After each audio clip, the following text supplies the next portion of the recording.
But like I'm seeing things now as I'm getting older, like here's what I want to change for myself and start to work on here.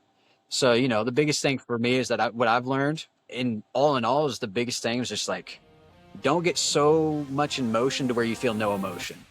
What's up, everybody? Welcome to Real Men, Real Talk. Today, we got a great episode for you. But first, you need to know that this is the place where we have very uncomfortable conversations while wearing the world's most comfortable underwear. You can pick yourself up some at the link below if you like. Also, if you've been liking this content, like, comment, and subscribe. Man, we love our conversations, and we would love to have more guys listen in on this because we're not sages or anything, but we got a couple things to help. So, without further ado, this week's episode is going to be about emotional intelligence and how a real man is an emotionally intelligent man. Now, it might be a bit of a hot take, but we're going to break it down and kind of make our case for it and tell some stories. And by the way, this is going to be a 3-part series. So this week is going to be about where we have been. So this is kind of like in the past and just kind of building a bit of a foundation of where we came from.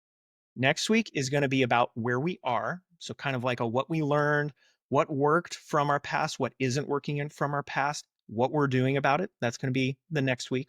And then the third week is sort of going to be a practical application. We're just going to spend some time noticing where in life are we emotionally intelligent? Like where are we slowing down and thinking through a problem instead of just, trying to punch through it like a brick wall or something. So that's kind of the roadmap. That'll be week 3. So we're going to start it off with Tilghman. And go ahead and start off. So we're going to start with archetypes, and then we're going to talk about our dads, and then sort of where we did see emotional intelligence from men. Hit it, Tilghman. Hey, what's up, everybody? So, get some underwear. So, hey, so what's up, guys? So I guess emotional intelligence, man. When Chris hit me with this topic, I was like, whoa, where was I emotionally intelligent ever in my life? I guess to start things off, I'd always be watching like Disney movies and seeing people, like these big bodybuilder people, some like a person to name off would be like Dwayne the Rock Johnson, just like the super, like Chris said, a big slab of meat, just getting things done. And so, as a kid growing up, you look at that stuff and you think, hey, that's what a real man's supposed to be. You're supposed to be big. You're supposed to be strong. You might even supposed to be injecting steroids. I don't know, but don't do that. But it's like, it's one of those things where you see that and I feel like the mind is always like programming as you're young. You see things as a kid and you're like, oh, this is how I have to be a man. This is what I got to do to get the attention, not the attention, but just how I need to be emotionally as a man as well. So you just start trying to form yourself after those people. There's other archetypes as well. So there's like some motivational speakers that I used to listen to a lot as well, like Les Brown as a good example. And being able to, express yourself in front of a crowd, that is amazing because I look at those discussions or devotionals that he gave, and wow, like when I was a kid, I was so fascinated with that idea of being able to, hold your emotions down to be able to speak for an hour in front of hundreds of thousands of people at times. So it's just like, So whoa, own the space. yeah, literally. And so there was times in my life where like I used to play a lot of piano. So there's a talent show in 6th grade that we had, and my emotions were all over the place. And then, so this is kind of leading into, my dad specifically, and going from archetypes to my dad.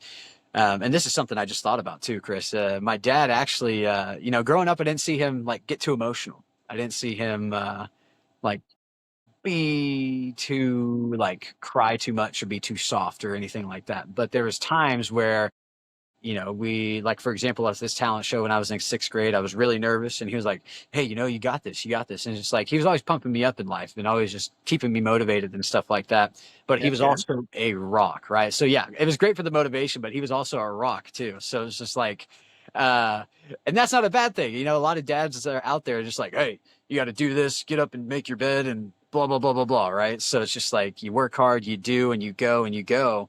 Um, but so as a kid, I never really saw my dad get too emotional.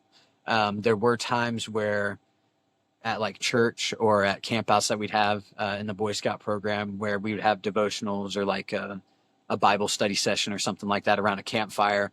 And that's where I would see my dad open up a little more.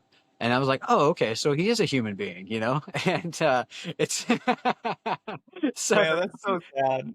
so, well, Not you for know, him, but like for, I don't do know. what? That's just sad. So, total disclaimer: my dad's a great guy. I love the guy to death. We Yeah. talk almost on a daily basis now. So, but it's funny to see when you're a kid. You're like, oh wow, my dad's not just this like rock that doesn't have emotion, you know. And it was nice to see. Love you, Dad. It's nice to see like the the things that he's passionate about, right? Because my dad gets choked up when he's passionate about something. And so that's where those campfire conversations came into play, and Boy Scouts and stuff. And he was always one of the youth leaders as well. So, I mean, I grew up doing stuff with my dad inside, outside of the church all the time, service projects and stuff like that. But, you know, I saw my dad just go, go, go, work hard, do this, go to work, go to work, go to work. And it was almost like he was always in motion to the point where he couldn't feel emotion. You know what I'm saying? So it's just like, Yeah.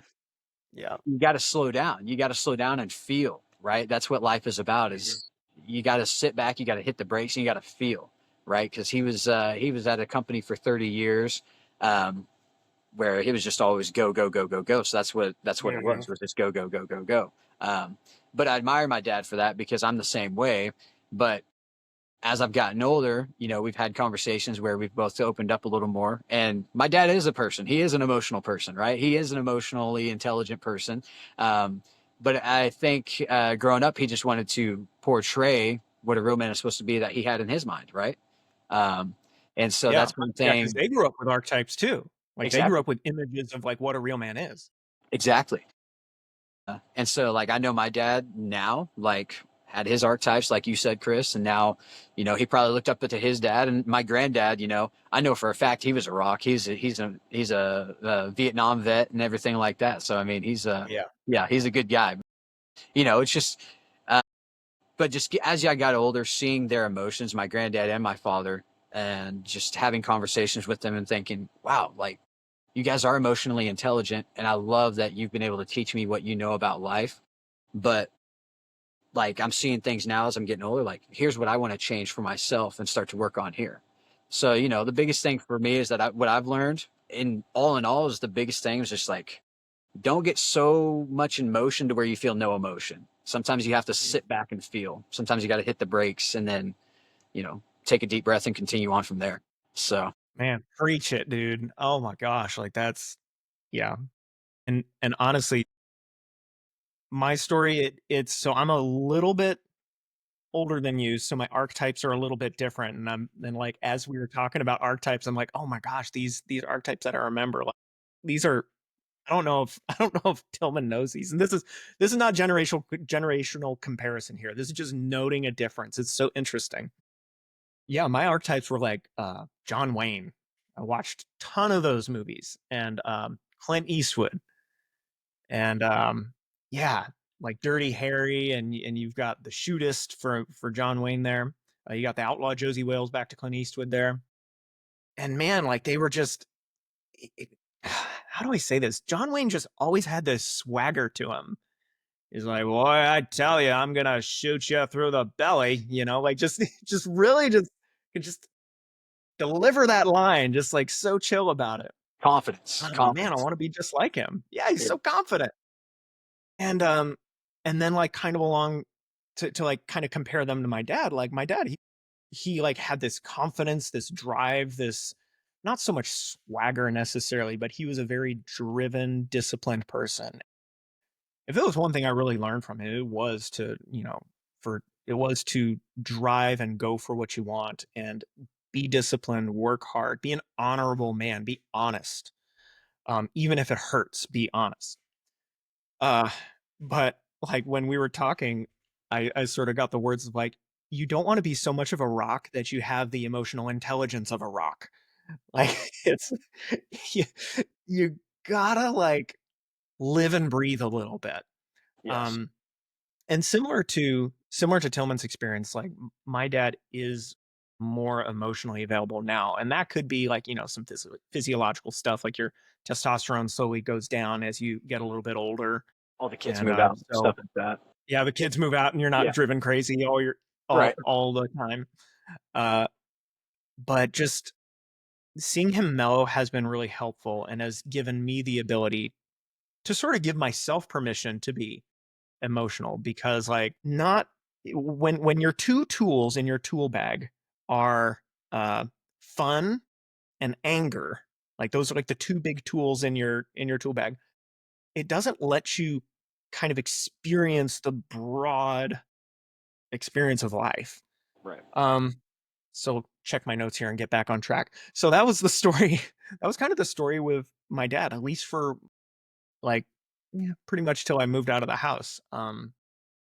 But like to sort of contrast that, similar to Tillman, like, I went to church and I had what most people might know of as like Boy Scout counselors or Boy Scout leaders or something, like these older men who served in the church. And man, like they showed me like, wow, I not every man is just a rock. Like like men can experience emotion and feel feelings. Like there's that meme, I kind of want to insert it here, of Peter Griffin from Family Guy. He's like, let's go drink till we can't feel feelings. Right? We've Like, all been oh there at man. one point or another, right? Yeah. Like you're allowed to feel feelings. And, drinking is not the way No. to deal with your feelings. That's why emotional intelligence is important. Okay, but I digress. Um, so yeah, just I guess noting like where we have been, we kind of want to build this foundation so that we can now begin to ask the question, okay, what is the place we find ourselves in? Like where are we right now? Um, how did our children respond to us? How does our wife or spouse respond to us? Um, like how do people at work respond to us? How do we respond to them? Like, let's actually stop and think about what we're doing so that maybe we stop making the same mistakes, because I bet there's a few of you out there who are still making the same mistakes. That's because I'm still making the same mistakes, Me things that I too. wish I had grown out of. Yeah. Right. We're going to end it there for this week. Next week, yes, we're talking about, let's see, where we are. That's kind of the broad topic. And then we're going to talk about what worked, what didn't work, and what we're doing about it. So if you guys like this episode, like, comment, and subscribe. We would love to see you in the comments. We do read them. And oh man, Tillman, we have not done reader mail. Like, man, we got to check on reader mail. Got a letter. We just got a letter. When it comes to mail. Too much fun. Let's see. This is on our last video about serving, like how we actually went out and we did the thing that we said we were going to do. We're going to go out and we're going to serve somebody. He said, I like the comment that just because you're serving somebody doesn't mean you have to do it for free. The key is to give yourself for the betterment of the other person. Putting your heart and soul into service is the point. Like, man, that's really good. It kind of gives you permission to, like, you don't have to do it for free. Like, it's okay to maybe receive something for it. Like to speak to that point, when I went and cut up this guy's tree a couple weeks ago, he gave me a couple deer roasts, and man, I feel wealthy receiving that. I was just blown away, and I didn't go expecting it, but I'm also not going to say no. What about you, Tillman? Yeah. So, no. So yeah, this, actually this last weekend, so helping out the same guy that we talked about in that previous episode, Yeah. we did, we went and dug up some holes for some fence posts, right? And we tore out the old fence and everything like that. So we've just been doing the side work, and we got as much done as we could. Of course, the sun beat us. We didn't beat the sun. So, I mean, the sun went down, it was dark, and Sundays are for family days. So we're like, hey man, we can't work Sundays and stuff like that. Like, that's our time together and stuff like that. And so, which he's very respectful about. But he was so grateful that we were able to get done what we could, because I know his place been as full as mine is, maybe even more. Mhm. And so I know for a fact I love it when people help me, and sometimes, like almost all the time, I want to reward people too for their service. Like it's not, I very rarely do I let somebody walk away empty-handed. If they're serving me, that is always just super fulfilling. So it's one of those things where, if you're going to go give service and you're thinking it's going to be for free, and then they end up paying you with something, don't be afraid to say yes, because that's them showing their gratitude. So That's good. Yeah. So that's the end of reader mail, people. Love it. Love the comments. And if you guys got ideas for episodes that you want us to do, would love to hear them. We can't always address everything, but love to hear it. So yeah, guys, that was reader mail. Now for the outro. All right. There we go. That's the end. Oh, man.